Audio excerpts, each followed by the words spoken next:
শ্রেণীর শিক্ষার্থী বন্ধুরা, তোমাদের আজ রাষ্ট্রবিজ্ঞান পরীক্ষা ছিল। আশা করছি পরীক্ষাটি তোমাদের খুবই ভালো হয়েছে। চলো পরীক্ষাটির সম্পূর্ণ সমাধান আজকে আমরা দেখে নিই। প্রথম যে এমসিকিউ প্রশ্ন ছিল তার উত্তরটি হয়ে যাবে ফ্রিডম্যান। দ্বিতীয় প্রশ্নের উত্তর দাতাত একটি নাম্বার এ ফরাসি শব্দ। তৃতীয় প্রশ্নের উত্তরটি হয়ে যাবে 1979 সালে।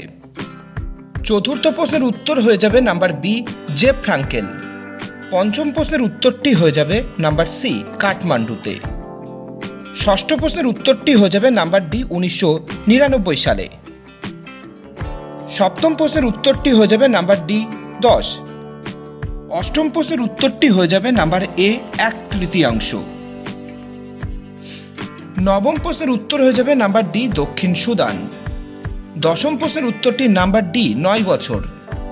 11তম প্রশ্নের উত্তরটি হয়ে যাবে নাম্বার এ বেনথাম। 12 দাগের প্রশ্নটির উত্তর হয়ে যাবে মার্কিন যুক্তরাষ্ট্র নাম্বার সি। 13 নম্বর প্রশ্নের উত্তরটি হয়ে যাবে নাম্বার এ লর্ড সভা। 14 নম্বর দাগের প্রশ্নের উত্তরটি হয়ে যাবে নাম্বার এ মার্কিন রাষ্ট্রপতি। 15 নম্বর দাগের প্রশ্নের উত্তরটি হয়ে যাবে নাম্বার বি ব্ল্যাকস্টোন। 16 নম্বর দাগের প্রশ্নের উত্তরটি হয়ে যাবে নাম্বার বি অ্যাডলফ হিটলার। 17 নম্বর দাগের প্রশ্নের উত্তরটি হয়ে যাবে নাম্বার বি প্রতিভা পাটিল। এবং 18 নম্বর দাগের প্রশ্নের উত্তরটি হয়ে যাবে নাম্বার বি 6 মাস। 19 নম্বর দাগের প্রশ্নের উত্তরটি হয়ে যাবে নাম্বার বি 14 দিন। 20 নম্বর দাগের প্রশ্নের উত্তরটি হয়ে যাবে জি ভি মবলঙ্কর অর্থাৎ নাম্বার এ। 21 নম্বর দাগের প্রশ্নের উত্তরটি হয়ে যাবে নাম্বার ডি 73তম। 22 নম্বর দাগের প্রশ্নের উত্তরটি হয়ে যাবে নাম্বার এ 10 জন। 23 নম্বর দাগের প্রশ্নের উত্তরটি হয়ে যাবে নাম্বার ডি ব্লক উন্নয়ন আধিকারিকের কাছে। এবং সর্বশেষ এমসিকিউ প্রশ্নের উত্তর হয়ে যাবে কাউন্সিলর। এবার 2 নম্বর দাগে যে সমস্ত এসএকিউ প্রশ্ন এসেছে চলো তার উত্তরগুলি দেখে নিই। কোন সম্মেলনের মাধ্যমে ঠান্ডা লড়াইয়ের সূত্রপাত ঘটে? প্রশ্নের উত্তর জেনেভা সম্মেলনে। ট্রুম্যান নীতি কবে ঘোষিত হয়? প্রশ্নের উত্তরটি 1947 সালের 12 মার্চ।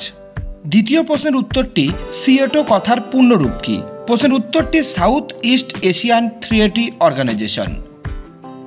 পরের প্রশ্নের উত্তর বেলগ্রেড সম্মেলন কবে অনুষ্ঠিত হয়? প্রশ্নের উত্তর 1961 সালে।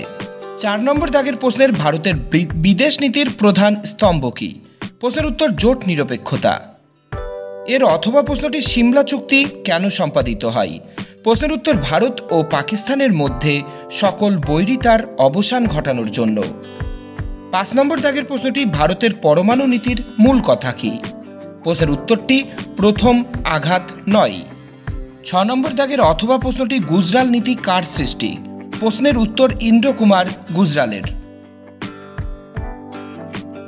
কাকে রাষ্ট্রসংঘের দূত বলা হয়? প্রশ্নের উত্তর মহাসচিবকে। ইউনেস্কোর প্রধান উদ্দেশ্য কি? প্রশ্নের উত্তর বিশ্বের শিক্ষা ও সংস্কৃতির প্রসার ঘটানো। এর অথবা প্রশ্নটি ILO এর পূর্ণরূপ কি? প্রশ্নের উত্তর ইন্টারন্যাশনাল লেবার অর্গানাইজেশন। 10, 11, 12 নাম্বার দাগের প্রশ্নগুলি তোমরা দেখতে পারছ। 13 নম্বর দাগের প্রশ্নটি লোকসভায় রাষ্ট্রপতি কতজন ইঙ্গ ভারতীয় সদস্যকে মনোনীত করতে পারেন? প্রশ্নের উত্তর 2 জনকে। এর অথবা প্রশ্নটি ভারতের রাষ্ট্রপতি কোন পদ্ধতিতে পদচ্যুত হন? প্রশ্নের উত্তর ইমপিচমেন্ট পদ্ধতিতে। পরের প্রশ্নটি রাজ্য মন্ত্রিসভা কার কাছে দায়বদ্ধ থাকে? প্রশ্নের উত্তর বিধানসভার কাছে। পরের প্রশ্নটি জেলা পরিষদের 2টি প্রধান আয়ের উৎস লেখো। প্রশ্নের উত্তর পূর্ত ও সড়ক উপকর।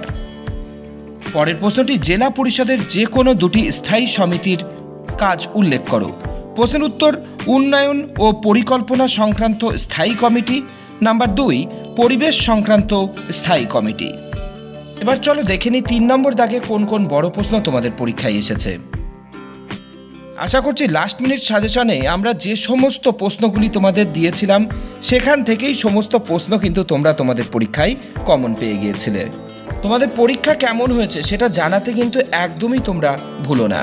সৌরভ এক্সক্লুসিভ পরিবারের সাথে থাকার জন্য তোমাদের সবাইকে অসংখ্য ধন্যবাদ।